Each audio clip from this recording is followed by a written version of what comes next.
પ્રમુખ એજ્યુકેશનમાં તમારું સ્વાગત છે। આજે ધોરણ 7 પ્રેક્ટિસ વર્ક પ્રકરણ 2 અપૂર્ણાંક અને દશાંશ સંખ્યા સ્વાધ્યાય 2.5 પ્રશ્ન બીજો ગુણાકાર કરો તેનો દાખલા નંબર અહીંયા આપણે 6 જોઈએ બરાબર।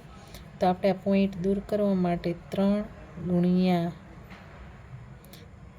એકમ એટલે નીચે આપણે કેટલા મૂકશું 1 10 બરાબર છે। ખાલી એક જ મૂકવાનો એટલે આપણે હવે આ બંનેનો આપણે ગુણાકાર કરીએ સાઈડમાં કરી દઈએ 355 ગુણ્યા ને 3 15 નો 5 વધી 1 15 ને 16 નો 6 વધી 1 3 તે 9 અને 1 10 તો આપને કેટલા મળ્યા તો કે 1065 છેદમાં 10।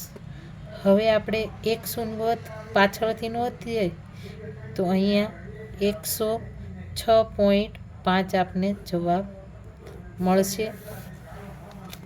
તેવી જ રીતના અહીંયા પણ 9 ગુણ્યા અહીંયા એકમ એટલે આપણે છેદમાં 10 લખી નાખીએ બરાબર।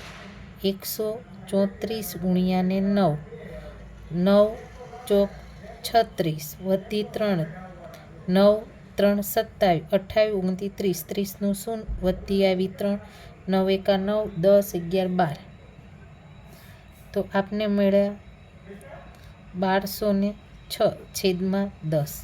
તો અહીંયા પણ આપણે એક સંખ્યા ઘટવાની છે બરાબર એટલે કે પાછળથી આપણે તો 120.6 આવશે બરાબર।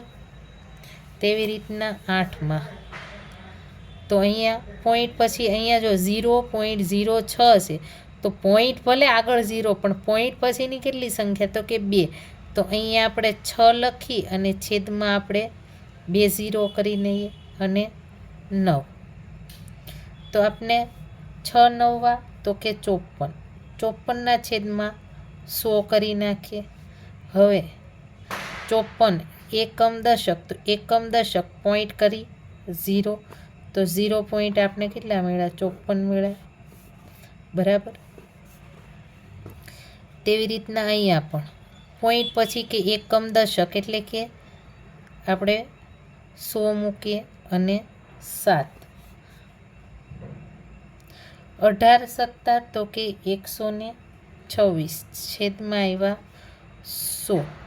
હવે અહીંયા આપણે ફરીથી પહેલાંની જેમ જ તો એકમ દશક પાછળથી જ ગણવાના એકમ દશક બરાબર આગળથી નહીં ગણવાની